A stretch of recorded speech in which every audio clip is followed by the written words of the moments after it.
dans le prochain épisode de Un si grand soleil. Tandis que Manu reprend ses fonctions, le passé de Louis refait surface. En parallèle, Dimitri est troublé par Aline. Attention, les paragraphes qui suivent contiennent des spoilers sur l'épisode d'Un si grand soleil diffusé demain soir sur France 2. Si vous ne voulez rien savoir, ne lisez pas ce qui suit. Jeudi 6 avril 2023 dans Un si grand soleil. Manu reprend ses fonctions au commissariat. Le commissaire Becker reçoit Manu dans son bureau. Comme il n'est pas impossible que Tresson ait été tué et qu'il n'existe aucune trace de la vidéo de sa bavure, il n'y aura pas d'enquête de l'IGPN. Le commissaire Becker a donc décidé de réintégrer le capitaine Léonie. À partir de maintenant, il va pouvoir reprendre du service mais aura interdiction formelle d'aller sur le terrain. De plus, Manu devra consulter un psychologue. Le passé de Louis refait surface au lycée. Louis et Robin racontent à Lily, Kira et Thaïs qu'ils ont été agressés par deux individus qui ont porté plainte contre eux. Optimiste, Kira les rassure immédiatement. Selon elle, Florent est un super avocat qui va les sortir de là. Pendant ce temps, Maître Grasset reçoit les familles Moore et Tresson. S'il sera simple de prouver que Robin est une victime dans cette affaire, ce sera en revanche beaucoup plus problématique avec Louis. Non seulement il n'a reçu aucun coup mais l'adolescent a déjà un passé judiciaire.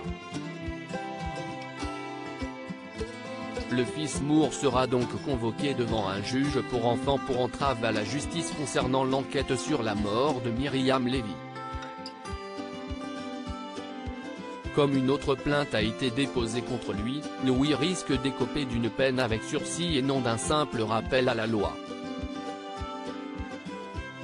Dans ce genre de cas, le seul moyen d'éviter une condamnation, c'est de pouvoir justifier d'une conduite exemplaire.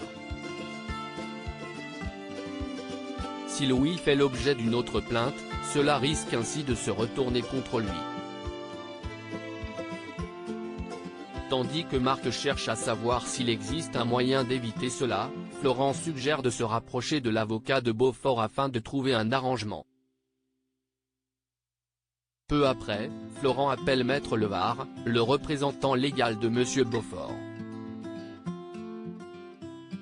Dans la mesure où ce n'est dans l'intérêt de personne d'aller jusqu'au procès, Florent propose à son confrère que son client retire sa plainte en échange de 1000 € de dommages-intérêts plus le remboursement de ses frais d'avocat.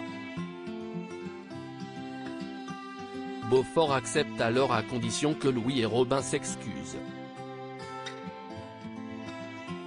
Plus tard, Marc appelle son fils pour lui annoncer que Beaufort demande des excuses. Cependant, Louis n'a aucune envie de s'écraser et refuse catégoriquement. Marc tente bien de lui faire comprendre qu'il n'a pas le choix, Louis s'emporte et raccroche. De son côté, Chloé apprend à Evan que Marc et Léonore viennent prendre l'apéro chez eux. Une perspective qui ne plaît pas vraiment aux médecins qui estiment que Louis est responsable de toute cette histoire.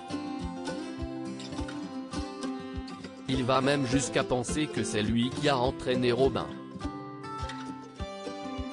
Pour lui, ce n'est pas un hasard si l'adolescent a déjà eu des problèmes avec la justice. Chloé prend alors la défense de Louis et assure que ce n'est pas un garçon violent. Elle lui rappelle également que c'est leur fille qui a été blessée et que c'est donc forcément lui qui s'est battu ou défendu.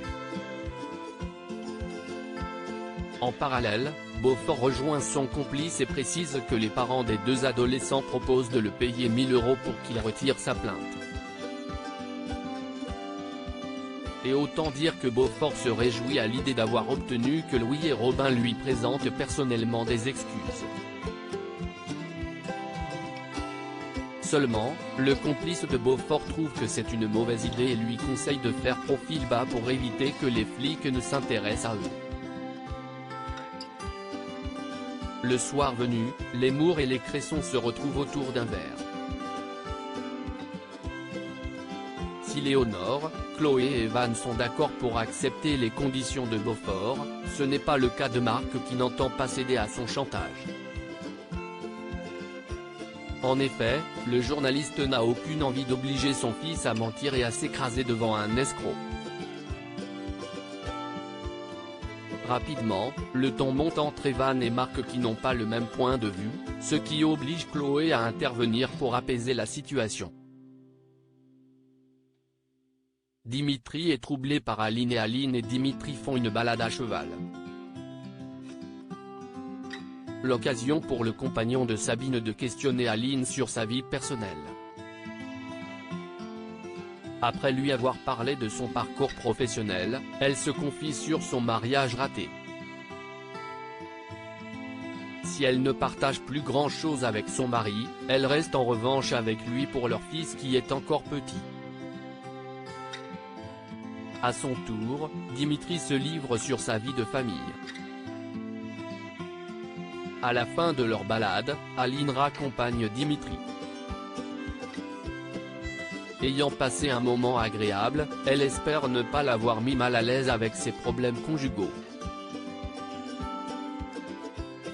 Dimitri rétorque alors qu'il a été touché par son histoire. Avant de partir, ce dernier la sollicite pour lui faire visiter les arènes de Lunel, ce qu'elle promet de faire dès que ce sera possible.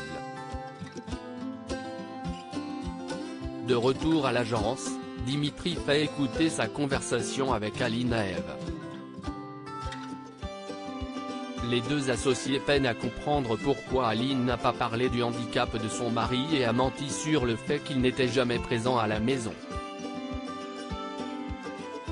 Pour Eve, ce n'est pas très joli de tromper un mari handicapé et elle craint qu'elle ait inventé cette histoire pour ne pas avoir de scrupules à le tromper.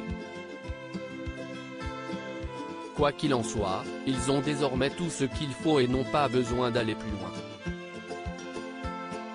Par la suite, Dimitri retrouve Virgile et se dit soulagé que sa mission soit enfin terminée. Toutefois, le compagnon de Sabine reconnaît qu'il est troublé par Aline. En effet, Dimitri ne peut s'empêcher de penser que s'il avait été célibataire, il aurait pu se passer quelque chose entre eux. Virgile lui conseille donc d'arrêter de jouer les tentateurs et de se limiter uniquement au rendez-vous de l'agence pour éviter de déraper.